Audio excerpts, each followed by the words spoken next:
Oke, Assalamualaikum warahmatullahi wabarakatuh. Kita lanjutin lagi perjalanan kemarin ya. Jadi kemarin kita udah lewatin 2 titik yang masih bisa dibilang aman, pembahasannya masih sedikit, pembahasannya masih cukup sederhana, masih cukup mudah lah untuk dilewati. Jadi kemarin kita udah ngelewatin 2 komponen dalam bahasa, fonem dan morfem. Fonem udah sama-sama kita tahu bahwa sederhananya dia adalah huruf. Dia adalah bagian terkecil dari bahasa yang tidak memiliki makna.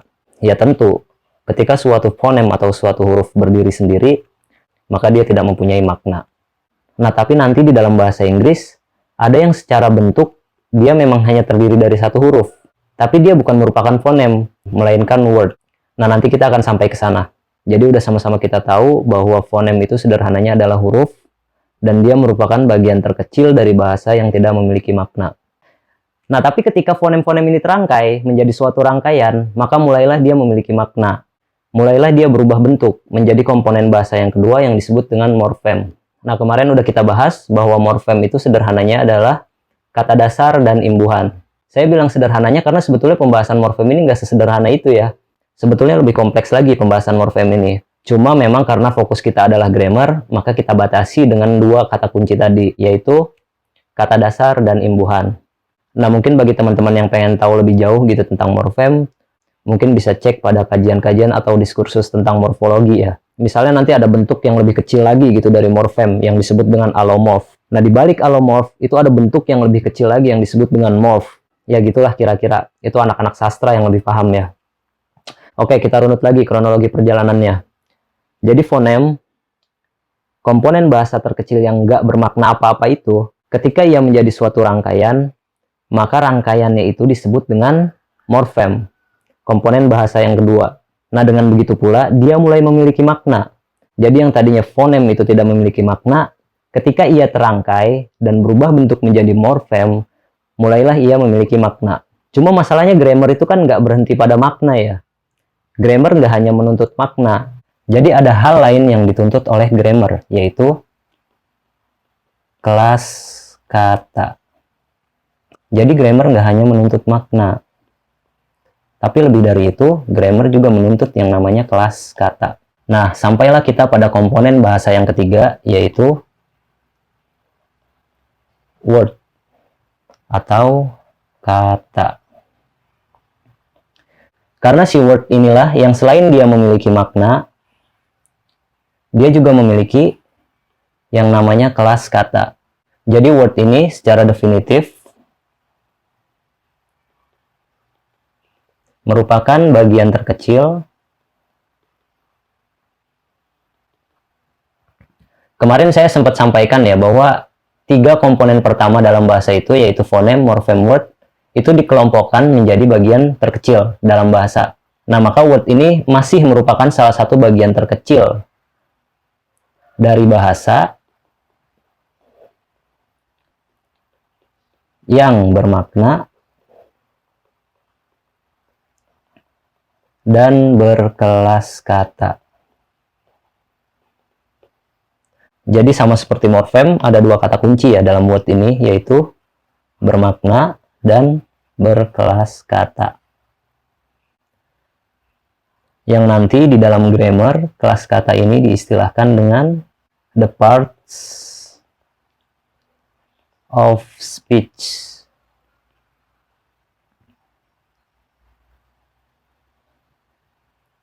Atau ada juga yang menyebutnya dengan word classes. Atau kelas-kelas kata.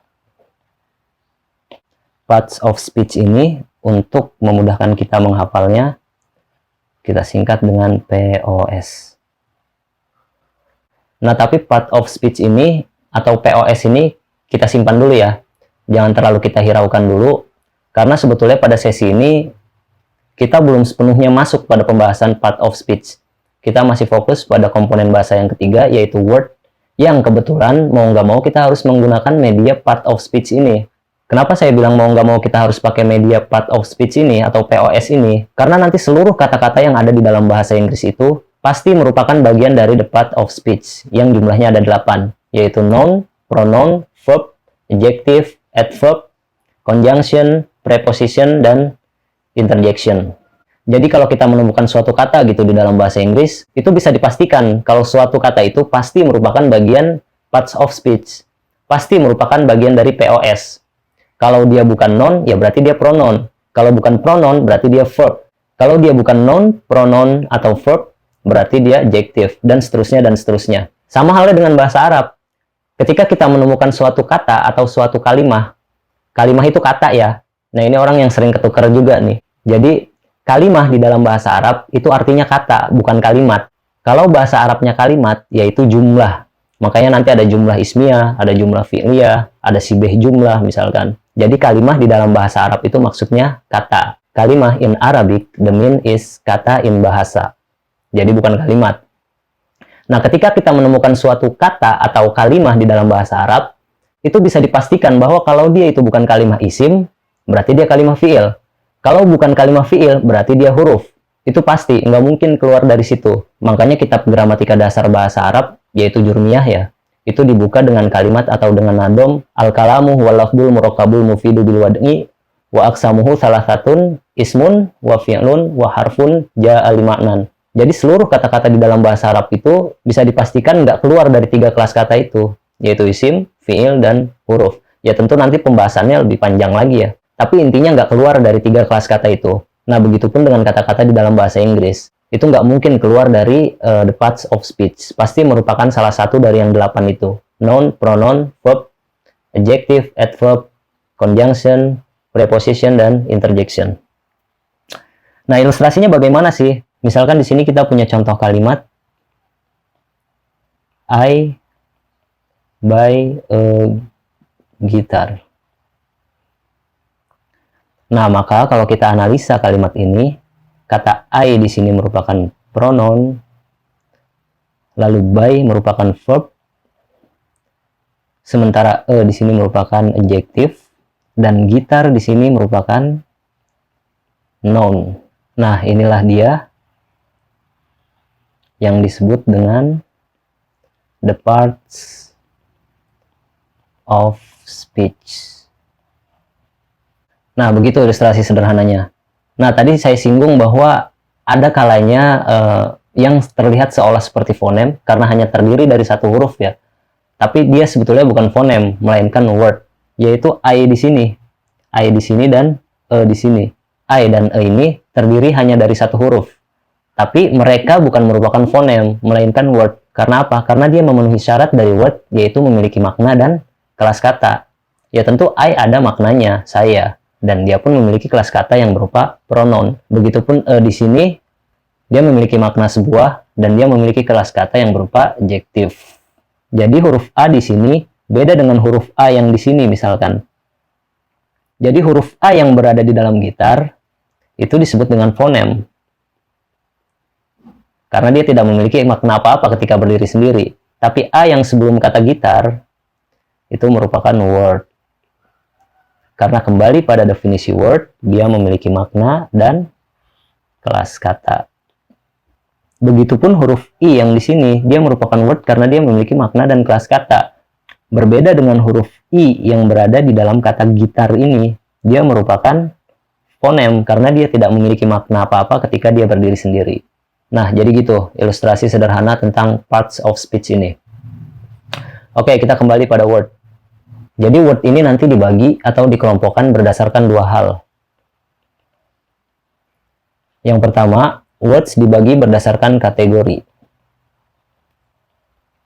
On its category. Atau lexical meaning.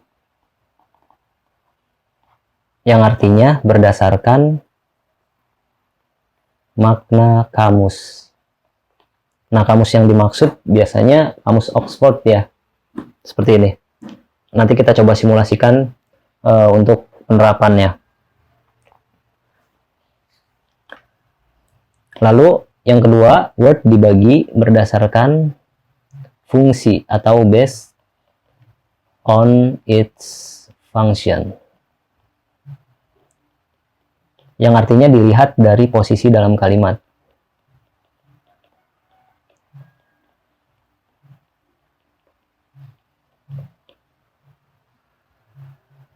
Oke, kita urai dulu word dalam pembagian yang pertama. Jadi word yang dibagi berdasarkan kategori atau lexical meaning itu ada 8, yaitu noun, pronoun, verb, adjective, adverb, conjunction, preposition, dan interjection. Nah, noun ini yang pertama kata benda. Dia biasa disimbolkan di dalam kamus, yaitu N dalam kurung U dan N dalam kurung C, yang maksudnya adalah nanti non-uncountable dan non-countable. Non-uncountable adalah kata benda yang tidak bisa dihitung, sementara non-countable adalah kata benda yang bisa dihitung. Nah, nanti pembahasan detailnya ketika kita udah sepenuhnya masuk ya pada pembahasan the parts of speech. Sementara ini hanya ilustrasi word yang dibagi berdasarkan lexical meaning atau makna kamus. Nah, contoh untuk noun yang pertama ada mother, book, water, dan lain-lain. Sementara yang kedua yaitu pronoun, kata ganti, dia disimbolkan di dalam kamus dengan pronoun. Contohnya ada I, you, we, nanti ada juga she, he, they, dan sebagainya. Lalu yang ketiga verb atau kata kerja. Verb ini di dalam kamus disimbolkan dengan V dalam kurung T atau V dalam kurung I. Maksudnya verb transitif dan verb intransitif. Nanti pembahasannya akan kita bahas lebih detail di parts of speech. Contohnya ada mother, book, water. Nah, di sini contohnya sama seperti noun. Jadi untuk memaknai kata mother, kita harus tahu dulu kelas katanya. Karena mother ini selain bisa menjadi noun, bisa juga menjadi verb. Ketika menjadi noun, mother ini bermakna ibu.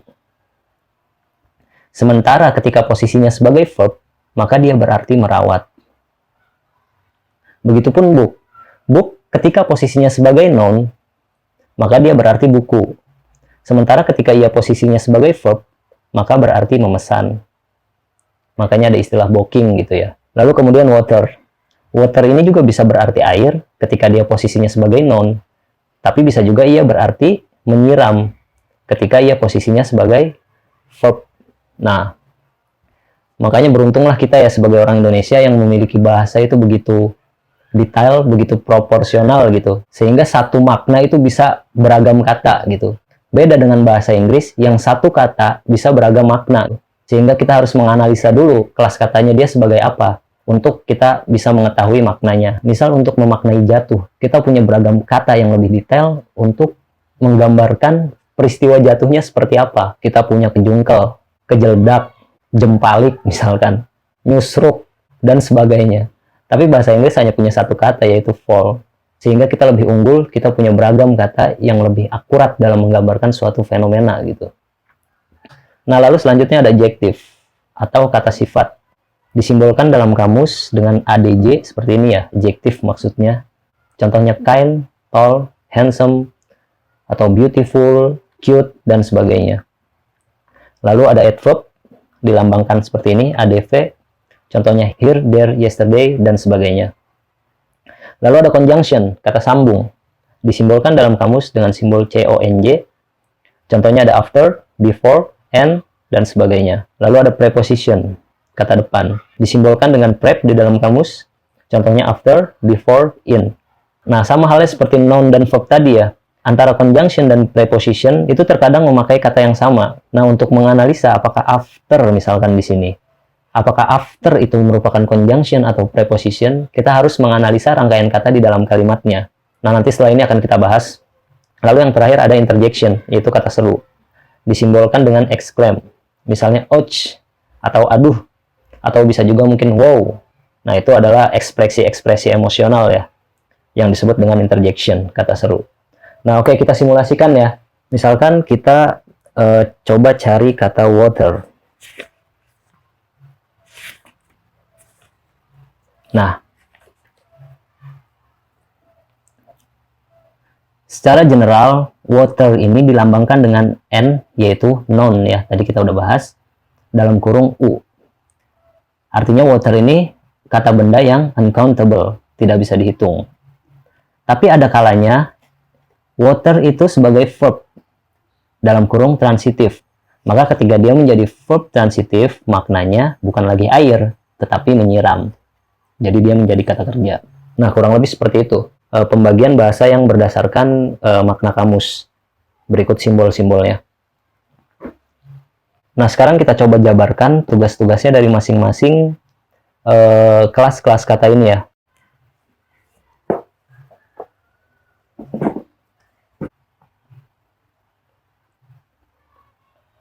tugas-tugas kata. Kelas kata dari yang pertama hingga ketiga, yaitu noun, pronoun, dan verb.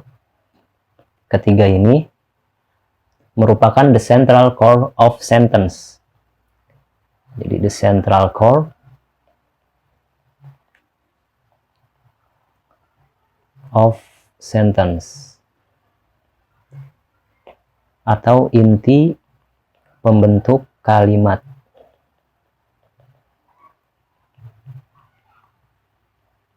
Ya, kita tahu bahwa umumnya kalimat dibentuk dengan subjek plus verb plus objek. Nah, subjek ini nanti bisa berupa noun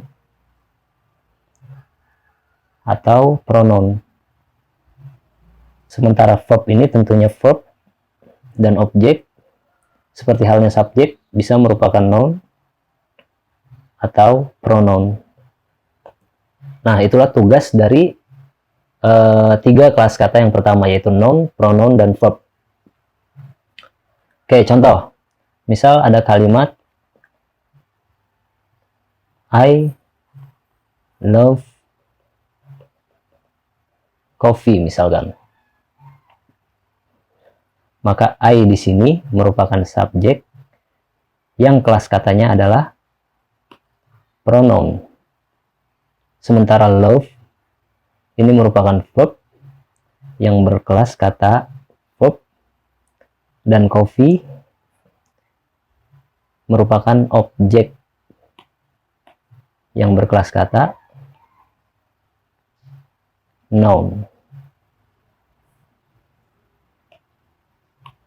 Oke, lalu selanjutnya ada adjektif dan adverb.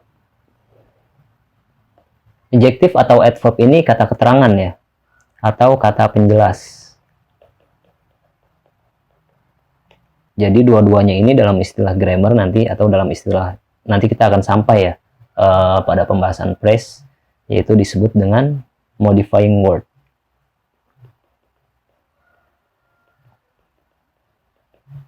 Nah, bedanya apa antara adjektif dan adverb? Jadi ada adjektif dan ada adverb yang sama-sama menjadi kata penjelas. Bedanya, ketika adjektif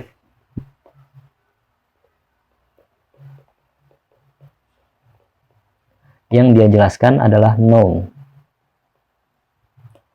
Sementara adverb yang dia jelaskan adalah yang disebut dengan afas. Jadi afas ini adalah akronim sebetulnya. Akronim dari apa? Akronim dari adjective, verb, adverb, dan sentence.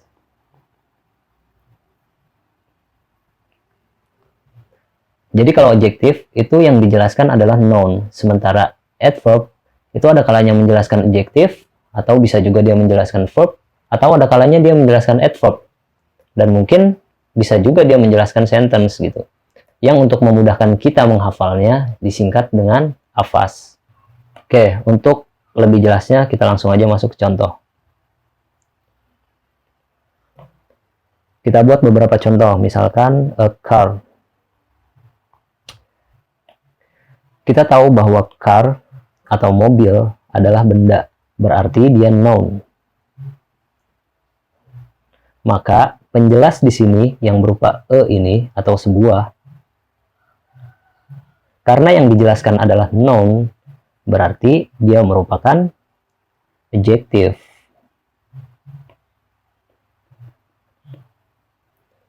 Jadi adjektif berupa sebuah ini menjelaskan noun berupa car.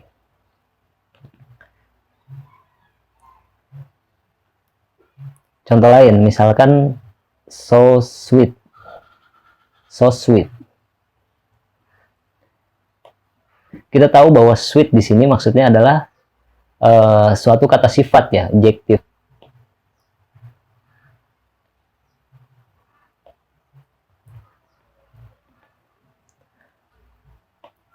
Maka karena yang dijelaskan oleh kata penjelas berupa so di sini adalah adjektif, di mana adjektif adalah bagian dari afas, maka so di sini merupakan adverb. Karena yang dijelaskan berupa salah satu dari afas, yaitu adjektif. Lalu many books. Kata books di sini dia merupakan noun karena ia kata benda. Nah, karena yang dijelaskan adalah noun, berarti many di sini merupakan adjektif. Karena yang dijelaskan adalah noun berupa books. Lalu selanjutnya misalkan always come misalkan.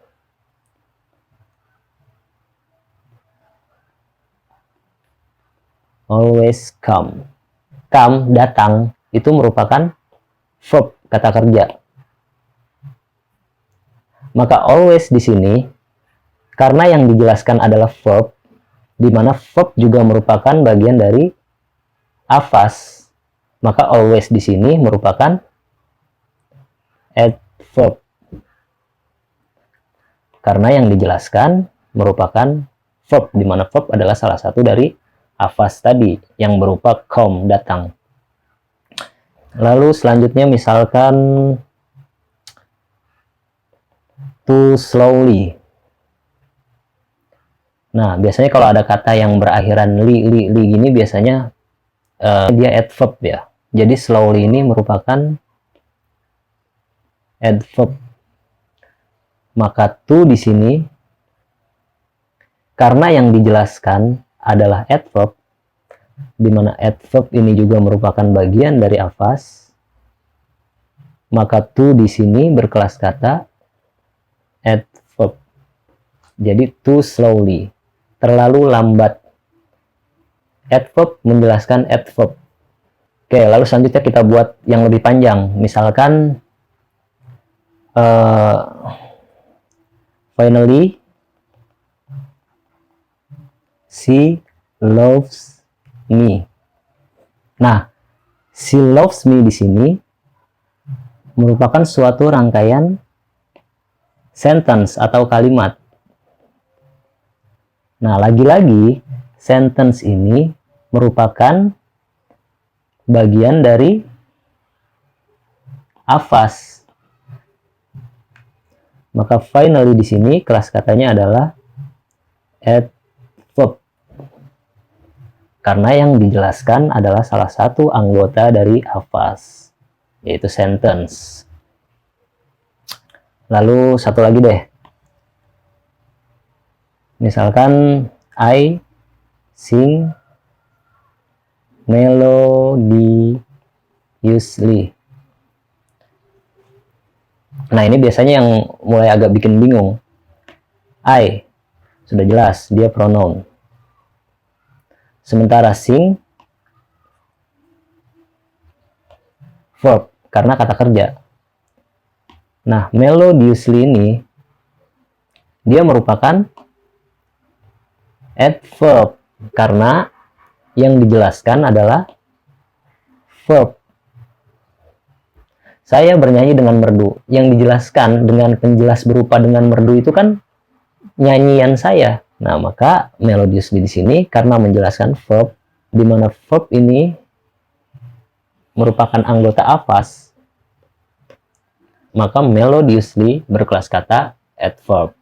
Oke, itulah dia tugas dari adjective dan adverb ya. Jadi mereka itu bertugas sebagai the modifying word atau kata penjelas. Bedanya ya tergantung apa yang dijelaskan. Kalau adjective menjelaskan noun atau pronoun, sementara adverb menjelaskan adjective, verb, adverb, dan sentence atau yang kita singkat dengan afas ya, untuk mempermudah kita menghafalnya. Again, hafalan itu penting. Oke, lalu berikutnya tugas dari conjunction dan preposition.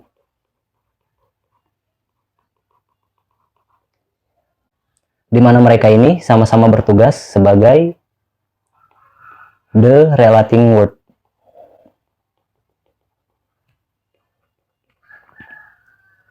Jadi tugas dari conjunction dan preposition adalah sebagai kata penghubung.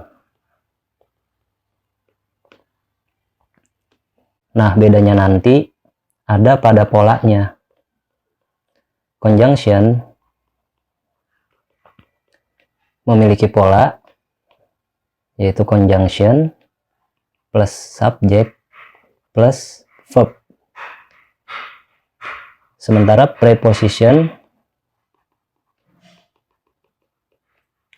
memiliki pola preposition plus object of preposition, di mana object of preposition ini nanti bisa berupa noun atau pronoun.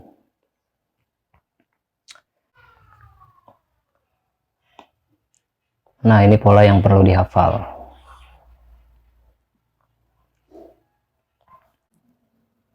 Oke, untuk memperjelasnya, kita masuk ke contoh. Misal kita punya dua kalimat. Yang pertama, I cry because you cry. Dan kalimat yang kedua, I cry because of you. Nah, kalau kita perhatikan, kedua kalimat ini sama-sama memiliki kata penghubung berupa because. Nah, untuk menentukan yang mana yang conjunction dan yang mana yang preposition, kita lihat pola kata berikutnya. Pada kalimat pertama, kata berikutnya berupa you. Berarti dia merupakan subjek.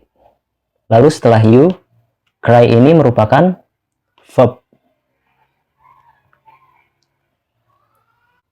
Maka karena pola yang terbentuk adalah subjek plus verb, sesuai dengan pola dari conjunction,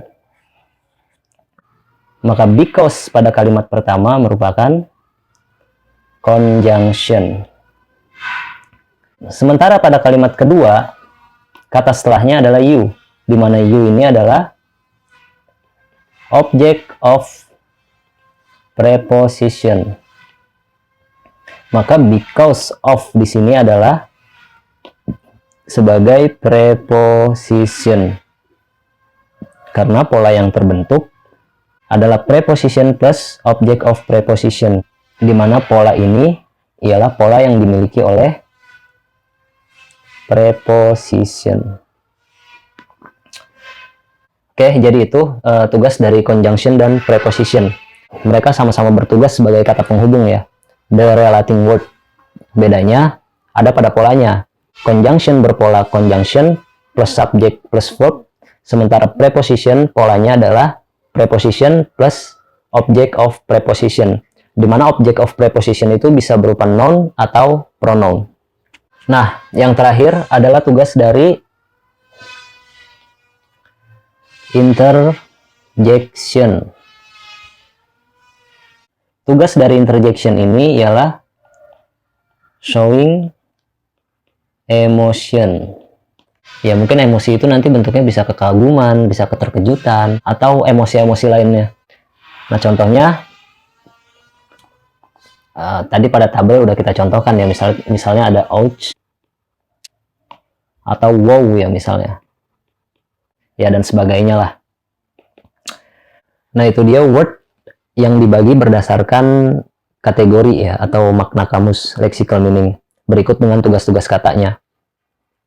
Mungkin pada sesi ini kita cukupkan dulu. Nanti yang based on its function atau kata yang dibagi berdasarkan fungsi, kita bahas pada sesi atau video berikutnya. Sambil nanti kita sambung, kalau memungkinkan kita sambung dengan komponen bahasa yang keempat ya, yaitu phrase. Nah, seperti yang saya bilang bahwa word ini memang agak sedikit kompleks pembahasannya. Nggak cukup selesai pada satu sesi. Belum lagi nanti kita harus berurusan dengan yang namanya parts of speech secara lebih detail gitu ya. Karena masing-masing dari kelas kata ini noun, pronoun, verb dan seterusnya itu masih ada bagian-bagiannya lagi. Jadi nanti itu kita bahas insya Allah setelah pembahasan komponen bahasa yang keempat, setelah pembahasan phrase. Jadi masuk pada Word ini medannya mulai cukup terjal, mulai cukup berliku, tapi yang namanya perjalanan itu ya baiknya nggak perlu ditaklukin, agar kita enjoy dalam perjalanan menjelajahi bahasa ini. Oke, terima kasih. Assalamualaikum.